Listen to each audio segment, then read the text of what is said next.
Hey guys, today I'm going to do my first tire rotation on this car. I've had it now for 21,000 miles and this is my first tire rotation. I know it's not the greatest practice, but usually I run it down to about 50% in the front, 50% tread life, then I do one tire rotation and then I'll drive it like that until it's time to replace the tires. This is my first tire rotation I've done myself since I was probably 19, so hopefully I remember how to do it properly. The current tread depth is 6 millimeters. The wear bars are not quite there yet. And this is the rear tire. These are the fronts. They're right below 5 millimeters. You could start to see the wear bars. When they were new, they were right about 10 millimeters. So quite a ways down, but it's still considered mid-wear. Once it falls below 3, then it's time to replace it. There is some uneven tire wear. These are the rear tires. The wear bars, you can still see there's some meat there, but on the inner side, it's almost touching. That's due to driving in conserve mode on the lowest setting on the highways. That's what they recommend for aerodynamics, but it's causing uneven tire wear. So just drive it in standard height as much as possible to prevent uneven wear. Before you remove the tires, you need to put the car in the highest ride height. Go here, foot on the brake, off-road, and then you go to the highest. This is to give you the maximum room underneath to work. Now, once it's in the highest setting, you go back to settings, vehicle, service, tire change mode, turn on. And that's tire change mode. And now that's how much room you're working with.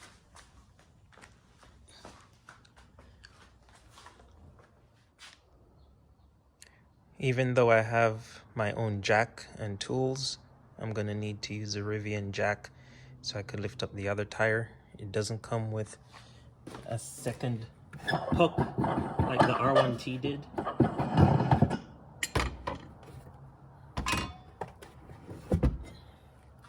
This one, the puck is integrated. The R1T had it separate. The Rivian kit also comes with these little wheel stops, so you could put behind your tires when you jack it up.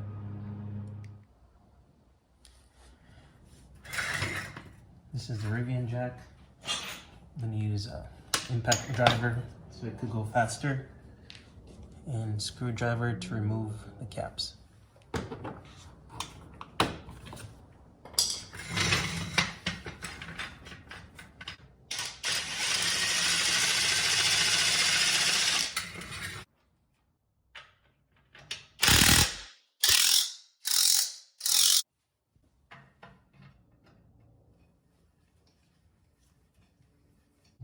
This jack is the one I got, 10-ton jack. I bought this magnetic puck from Megawatt. Good thing with this, it just finds the hole and stays put. And then this goes directly over the bottleneck like this, and you can use this to adjust it. So this works better than the scissor jack.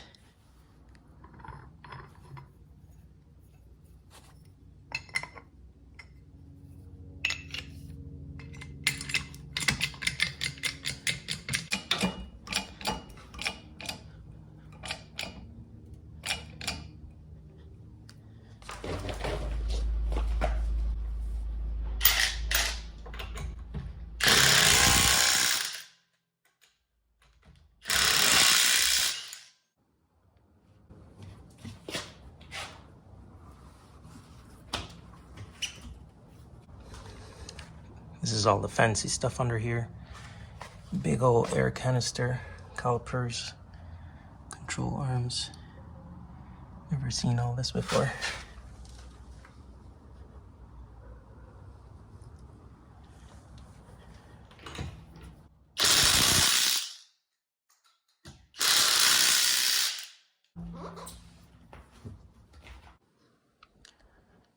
Look how huge this tire is. This is the largest tire I've ever changed. On the truck it looks big, but right here it looks just massive. And it's the heaviest tire ever.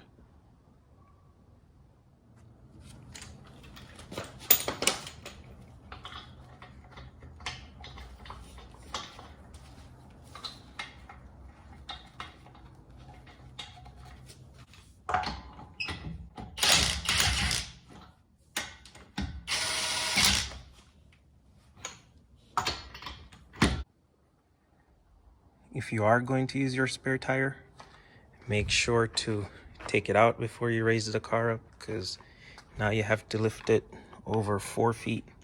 So lower your car and take out your spare before you put it into spare tire mode.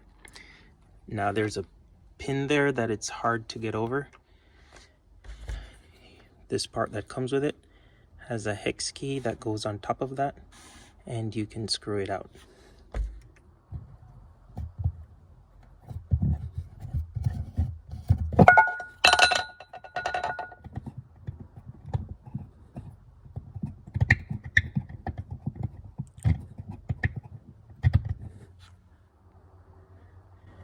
Now that the pin is out, it's easier to just remove your spare. This is how the tire looks. It's deflated. It comes with a valve core remover. That's how you're going to deflate it when you want to store the tire back into the trunk. The PSI that it's going to require is 61 PSI, and we're going to do that with the hose, air hose that comes with the car. The Rivian air compressor is usually about 5 PSI off, so I'm going to set it to actually 65 and then check the pressure after I'm done.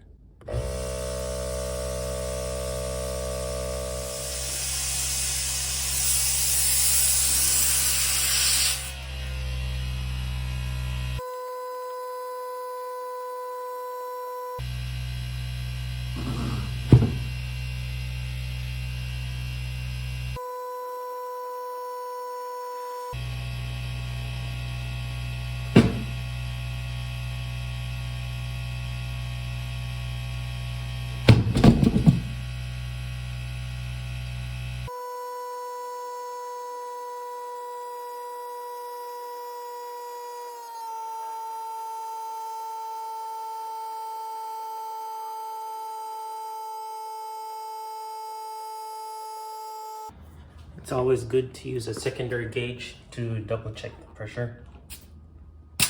58, I'll work with that.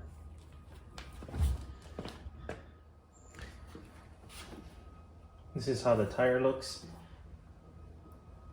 The thread pattern is just right here, so bulky at the sides, but it looks pretty solid.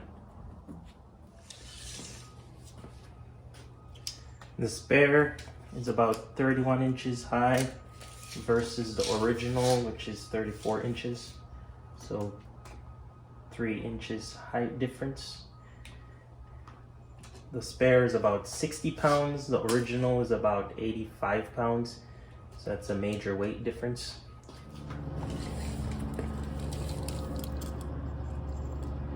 It's about 9 inches wide versus 6 inches wide on the contact patch.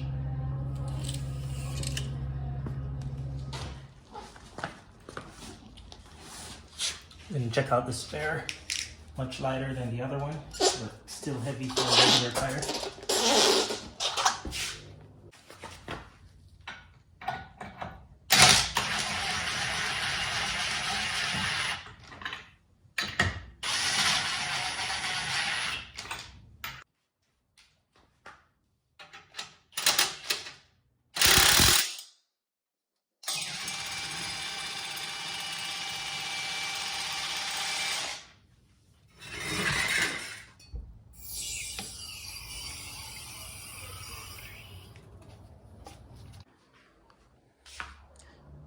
This tire looks super weird.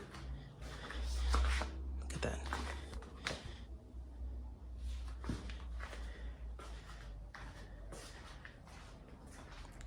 Going to take it for a drive and see how that tire feels. If it feels as weird as it looks.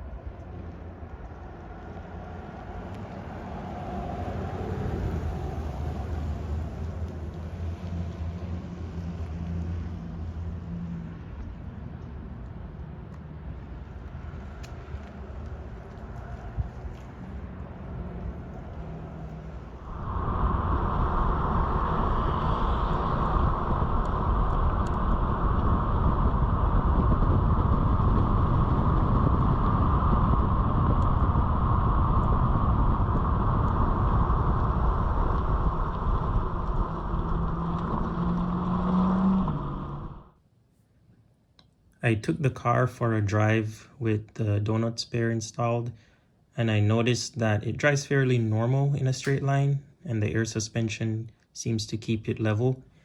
However, it does feel a little strange when making hard turns during low-speed maneuvers. It does also pull to the left when I stop using high regen braking, so I suggest reducing it to the lowest regen setting. I'm going to put on back the original tire. When I use this jack, I'm going to extend this as far as possible, just because this tire is quite a bit smaller and you don't want to take the tire off and realize you don't have enough room to put the bigger tire on. So extend all this and then make enough room for the original tire.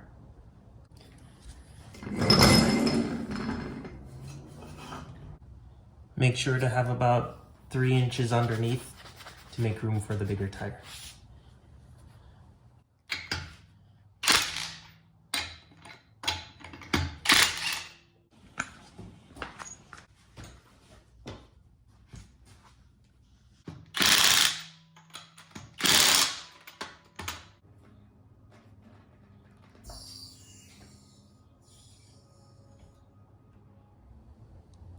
I'm going to deflate the tire with the valve core remover that came with it. This thing will probably shoot off like a rocket, so I'm going to use a rag to cover it to prevent it from shooting off.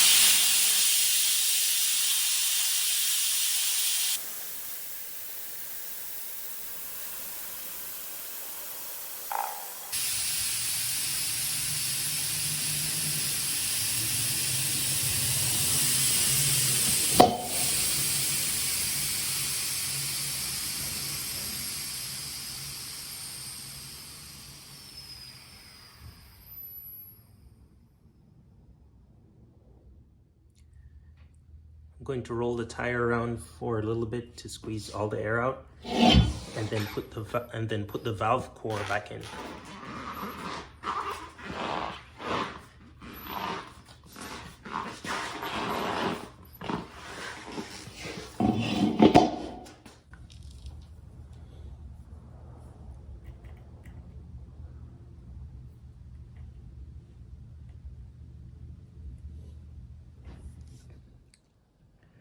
So if you do get a flat on the street and you do want to change it yourself, it's possible to do so, but it does take a long time. It'll take about 45 minutes to an hour if you're on a level surface and you have the right tools. And if you do decide to rotate your own tires, it's going to take about 2 to 3 hours at home with simple tools. So I would say just pay to get it done.